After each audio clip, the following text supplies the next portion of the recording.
I'm Nick the Sea Kid. I'm a young patriot who loves history. Today I'm in Weehawken, New Jersey.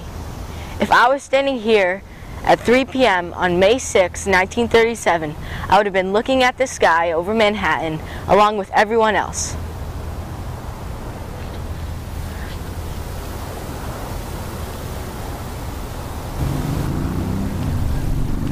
I made this Hindenburg to give you an idea of what it must have looked like standing here on that day.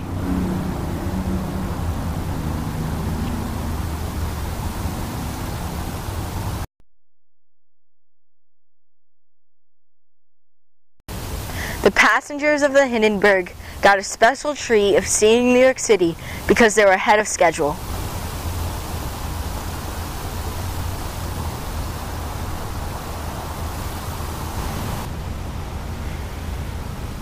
Here I have a 1938 Nazi Germany 2-mark silver coin. Although this coin was minted 1 year after the Hindenburg crash, it is safe to assume that coins like these were on the airship at the time of the disaster.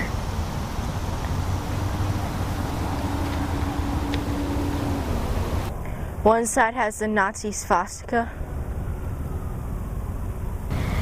and the other side has von Hindenburg himself.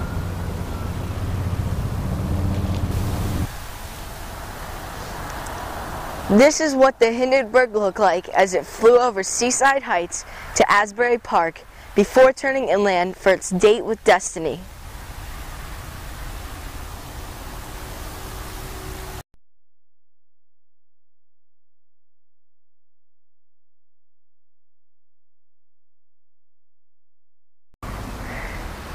I'm now at the Lakehurst Naval Air Station in Manchester Township, New Jersey, reporting on the worst airship disaster of all time, the Hindenburg disaster.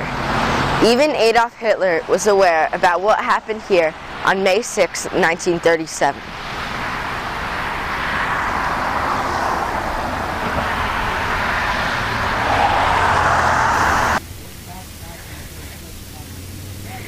The Hindenburg disaster took place right here where I'm standing on Thursday, May 6, 1937.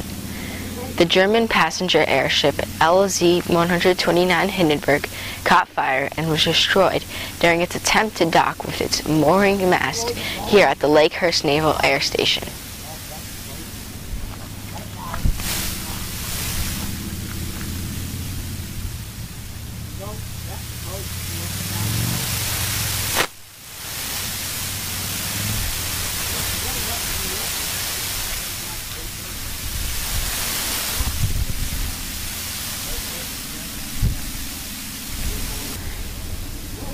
The disaster was subject of a spectacular newsreel coverage photographs and Herbert Morson's recorded radio eyewitness report from the landing field, which was broadcast the next day.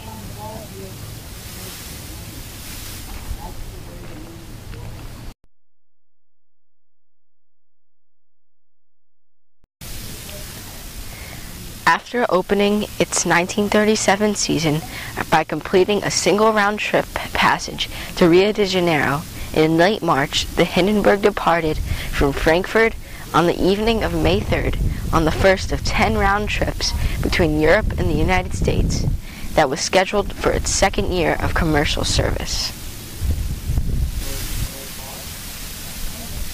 Around 7 p.m. on May 6th, at an altitude of 650 feet, the Hindenburg approached the Lakehurst Naval Air Station.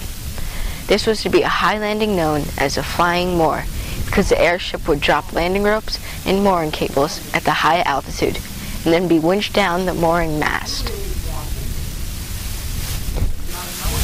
At 7:09, the airship made a sharp full-speed left turn to the west around the landing field because the ground crew was not ready.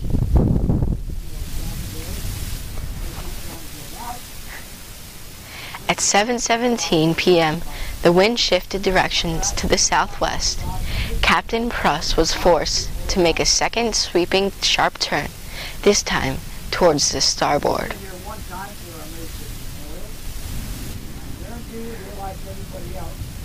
At 7:21 p.m., at an altitude of 295 feet, the mooring lines would drop from the bow the starboard line being dropped first, followed by the port line.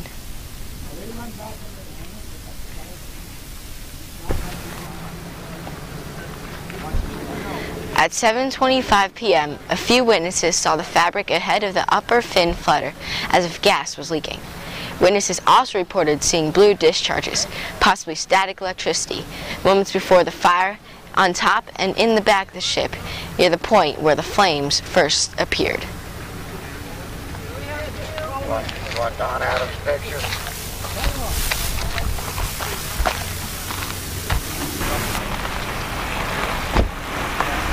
At 7:25 p.m. local time, the Hindenburg caught fire and quickly became engulfed in flames.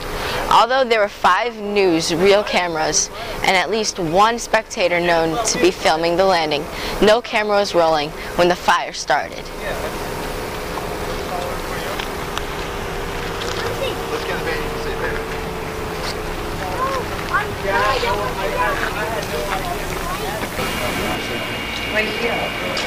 As the Hindenburg's tail crashed into the ground, a burst of flame came out a nose, killing 9 of the crew members in the bow. The time it took for the airship to be destroyed has been disputed. Some people believe it took 34 seconds. Others say it took 32 or 37 seconds.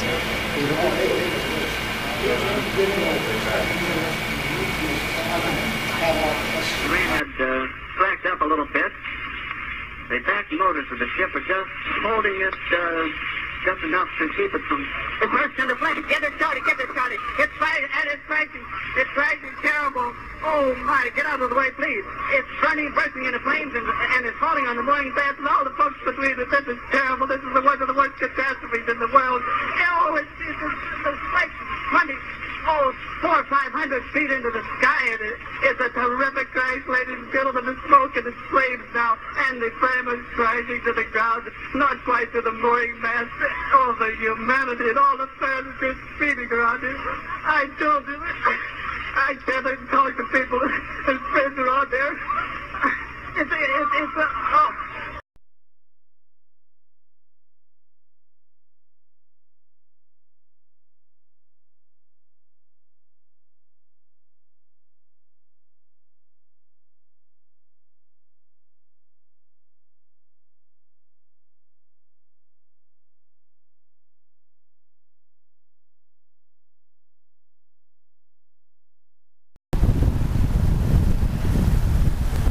Despite the huge fire, many of the crew and passengers survived.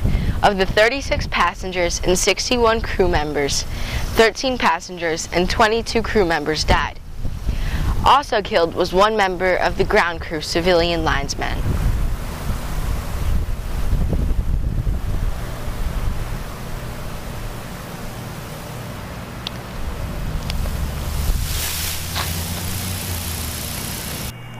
Here's an actual girder section of the Hindenburg.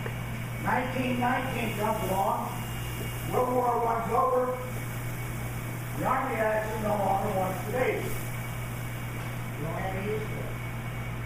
So the Navy buys the base, starts and September 1990, This is silverware from the first class dining section of the Hindenburg.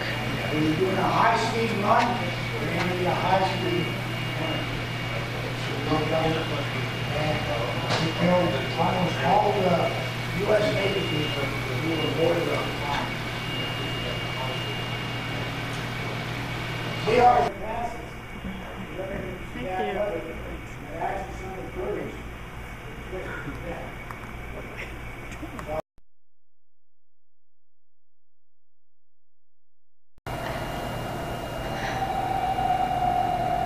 Hangar number 1 was built in 1921 to house the U.S. Navy's rigid airships and was the first major facility built at Lakehurst to house the huge dirigibles.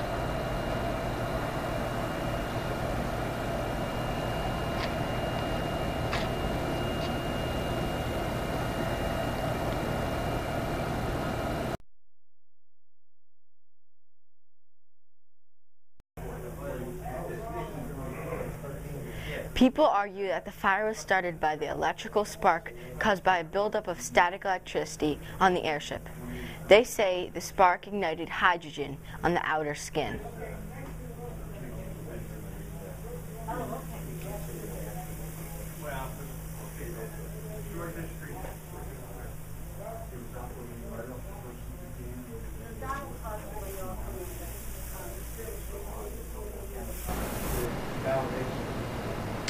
Before the Hindenburg came here, the Germans rounded out the back so it could fit in this hangar.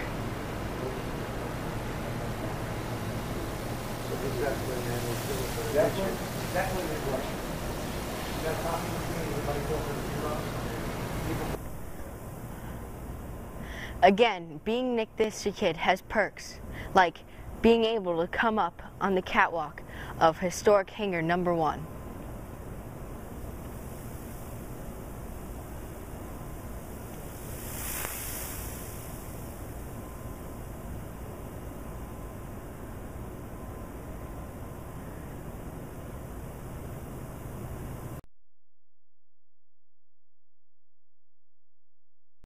Here we are, close to 190 feet, the highest point of historic hangar number 1.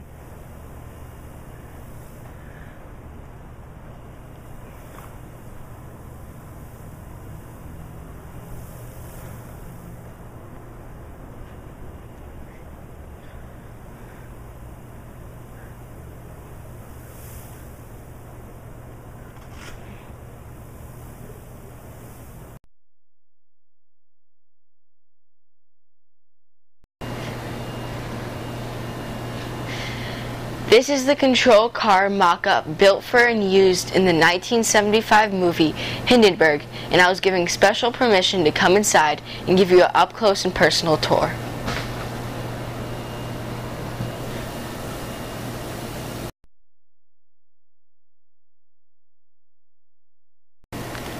This is where the rudderman would be. He steered the ship left and right.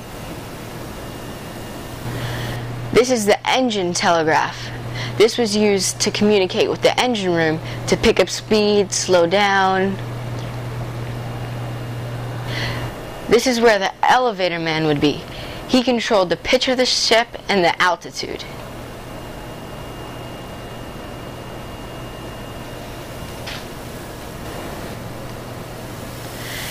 This is the ballast control panel. It was used to control the pitch of the ship.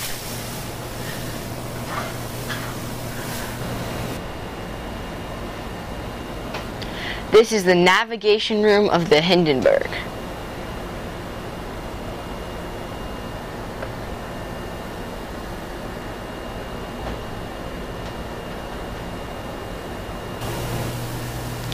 In the movie The Hindenburg, George C. Scott was standing right here on the telephone.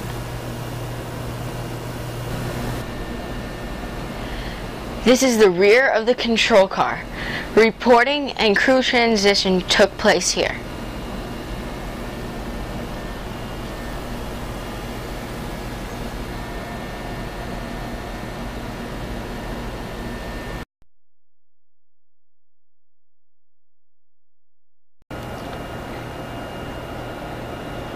A variety of theories have been suggested for both the cause of ignition and the initial fuel for causing the fire.